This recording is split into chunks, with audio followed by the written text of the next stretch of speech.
Hello, everyone. I'm Sarah Palfrey, Director of the Morgantown Public Library System, and this is our very first attempt at Fiction 101.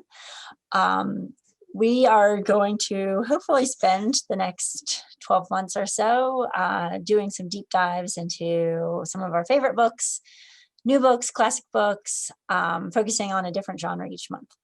But so we're going to get started this month with what we read last year.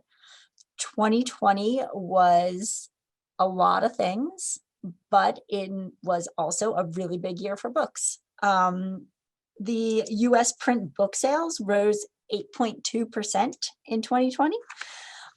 So that's pretty exciting. We're always glad to see people, buying books and enjoying books in whatever formats they like them. Well, we have not necessarily seen our circulation numbers this year, even in the realm of normal, because of being closed for various reasons this year. We can't even blame it all on the pandemic, but and other things like quarantining books, some of our circulation numbers are a little lower than we're used to, but that is not true of ebooks. And in the last year, 2020 versus 2019, we saw a 23% increase in circulation just on one of our ebook platforms, just through West Virginia Deli. So people are reading, and Shelby is here with me tonight, and we are going to talk about what people have been reading this past year. So Shelby is our evening supervisor in circulation. She is also the staff member behind Staff Picks. This is a new program that we started when we were just getting back up and running with curbside pickup in April or May. It's May sometime, where you could give us some clues and hints and hopes, and we would try and connect you to your next best read. So Shelby, walk us through the program, how it works a little bit, what people need to do in order for you to find them a great book. Yeah, so people send in, they fill out a form, and there's some information on there. What's really helpful for me is when people list their favorite books, what they've read, what they're currently reading, and what they're enjoying.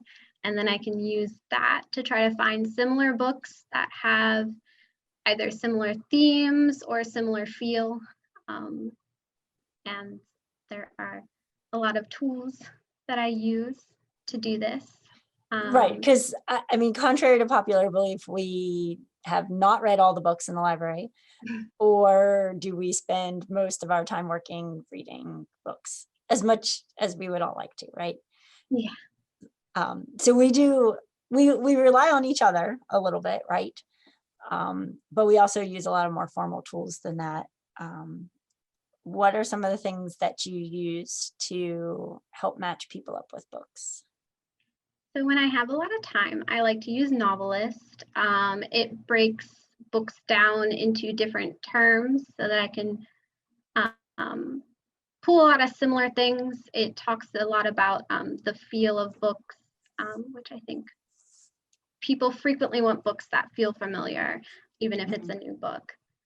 Our card catalog also has a really good tool that will just pull up a lot of read-alikes. Okay. And that's a good on-the-fly tool. We could take a look at that. And by sharing the screen a little bit here. So you can type in search the catalog in this box up in the top of our website. This is mympls.org. Or you can go directly to the catalog. I have to move my face in order to type.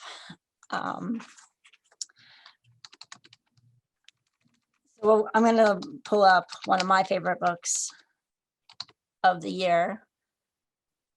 And I'm going to limit it just to our area, so we don't get a huge list now that we're in a giant one. The voting booth was one of my favorites. And so if you've never searched in the catalog, it actually gives you a lot of information, right? Like from Sundetics, and we get a lot of information about the author. It was written by Brandy Colbert, or Colbert. I don't know how she says it, if she's a Colbert or a Colbert. But it'll show you all her books. But then it also gives you all of these. Also one of my favorites from the year, Yes, No, Maybe So.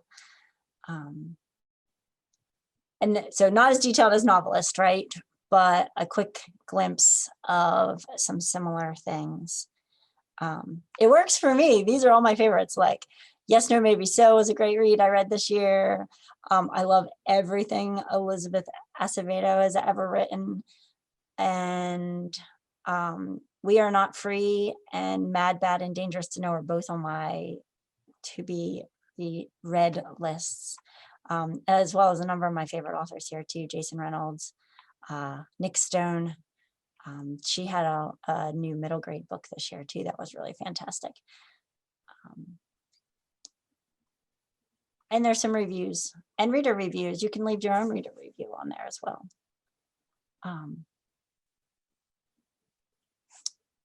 But there's some of the tags too, and the book profile.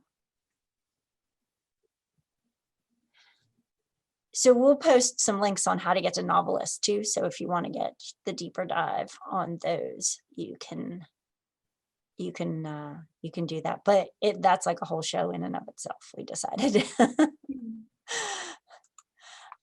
So what other tools do you use when you're trying to find some good books for people? Well, I mean, I always poke staff members who I know read that genre. I always try to find them because they'll have actually read the book. And while I read a lot, I don't read every book, as we've said. And then I also like to look at different book lists that I'm familiar with. A lot of your favorite authors will have made book lists of stuff they're either currently reading that impacted them and stuff like that. So I try to find those if you give me a favorite author. And there are a lot of lists. There are a lot of lists out there. I unfortunately read more about books than I actually read books. Myself and Ellen and anybody else that does book ordering for the library, we read a lot of book reviews. And so I use book lists a lot too, to find, the things that are a little bit off the beaten path maybe, or not quite, not the obvious bestsellers that we know we're always going to order, but the things that kind of make our collections unique. I spend a lot of time with the Book Riot book lists and newsletters. They have a million newsletters. If you buy books, and particularly if you buy kid books or YA books and you don't get Book Riot newsletters, you're missing out, because they could send out newsletters. I don't know, it's a couple times a week, but they're all daily deals of all the best, lowest price books to buy. If you do that sort of thing. I don't buy any books, but Book Riot very specifically also curates their lists to make sure that they include own voices and people of color, things that aren't typically picked up by the big reviewer magazines, which is really great, because I find a lot of things I wouldn't have come across other places there that we then get to add to the collection.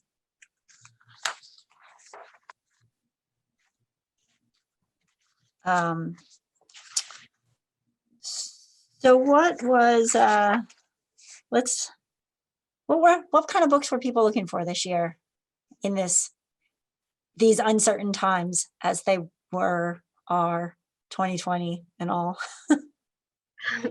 Seems like people were either in the group where they wanted romance and only the best feelings, Yeah. or they wanted horror and sad books and an outlet for those feelings, I guess. I think that's been really true of publishing this year too. We did a really brief survey of staff, and it was surprising how many people are like, either I'm only rereading things that I know I love, or I'm reading things I never would have read before, totally out of my usual genres. And we all thought that was really unusual. Like, I keep joking that I'm not a romance reader, and that's like all I've read this year, other than my little brief stint of YA election lit books that all came out this year and were all amazing and like gave me some kind of hope for future generations for being, involved and active in the world. I've been all about Regency romance, which is not my thing at all, but it is wonderfully predictable and incredibly comforting, even though it's not something that's, typical. Yeah, I definitely went back to like my teenage romance years, which I thought I had grown out of. But, we went back there. Even my son, who has never reread a book in his life, like even when he was 3 or 4, he didn't want to read a book twice. Like he's done nothing but reread books this year. And like I get it. It's hard to meet new people, I guess, when you're just in your pajamas. But I've seen that comment came up a lot amongst staff to rereading old favorites. Anything else that you came across for that people were specifically looking for? The request for a diverse cast of characters in books came up a lot, which was good because I got a lot of good book recommendations for myself out of it while searching for things for other people. That has definitely been growing in both, I'm glad to say, in both demand from patrons and in supply from publishers over the last couple of years, which is wonderful to see when those two things both exist. And sort of even that next level from the We Need Diverse Books movement, particularly in children's books, that it's gone on to now the Own Voices, where people want people writing about their own cultures and experiences, and that they're easier to find and easier to identify, I think has been a big boon for a lot of for readers and authors and illustrators alike. What about, there's been a lot of feelings this year. There's been a lot of books about feelings too. We've seen it in kids' books, right? Yeah. Sad Unicorn. Yeah, which is the cutest series of books ever. It is. There's been a lot of kids' books about coping with these big feelings that they haven't had to cope with before. And people have been reading them, which is good. Yeah. Let's see. I think we've gone through. So what are we looking forward to in 2021? Anything? I mean, an expanding collection of diverse voices is definitely something that I think we'll continue to see more of, and continue to see more people reading as well. I think the horror trend is continuing too. I've seen a lot of the upcoming books are not things I want to read. Right, I'm not ready for the pandemic themed horror genre. No, but that has been really big this year as well. Both nonfiction and fiction, and science fiction. Of course, a lot of that is science fiction. But we got there's been a lot of requests for particularly kids' books about pandemics and other sort of big moments in history, to sort of put some of this in context, I think, for kids, and not just for kids. I mean, anybody can read kid books, particularly nonfiction. It makes a lot of that information really accessible and easy to to grasp. Our books on germs are constantly checked out as well. That's interesting.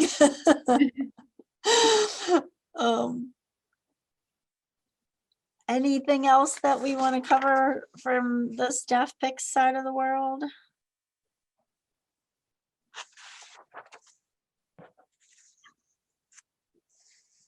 I don't think so. Okay. Do you have a favorite book from this year? John at Reference actually recommended a book. Oh gosh.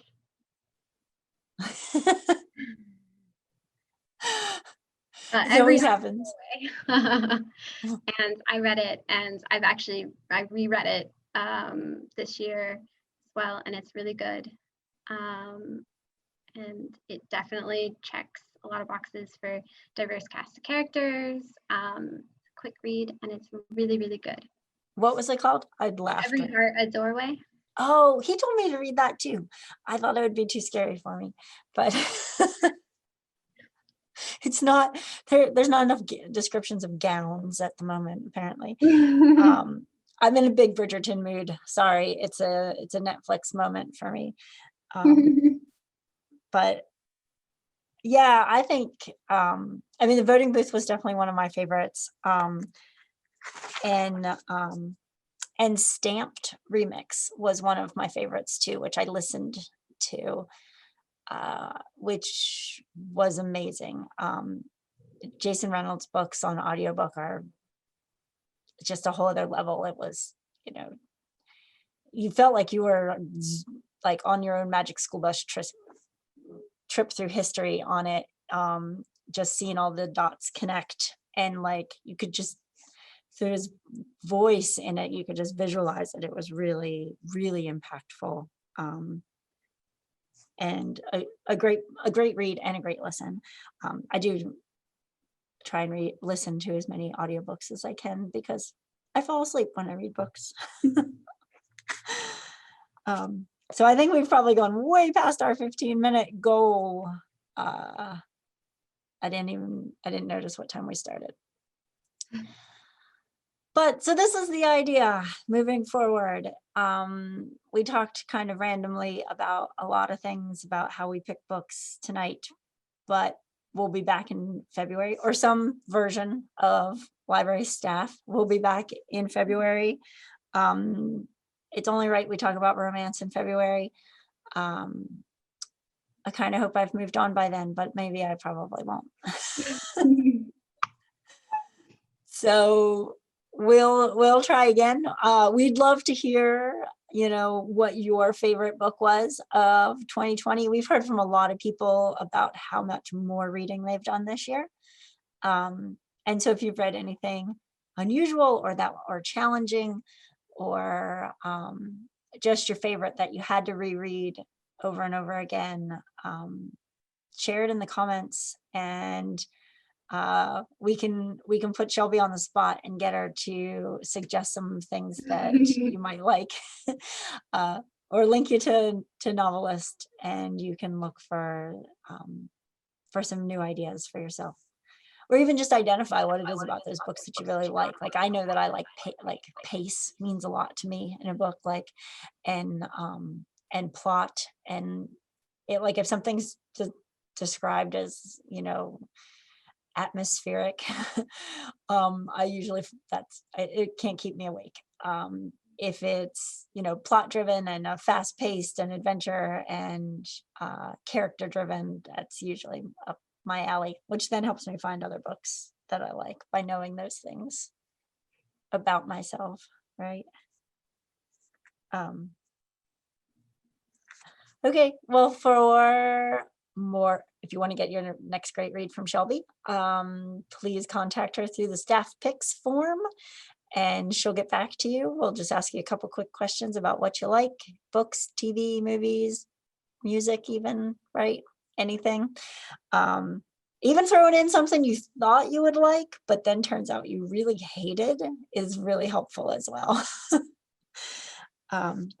And as always, head over to the website, mympls.org, and you can sign up for our newsletter so you won't miss any of our great online programming or new books and changes to services as they come out.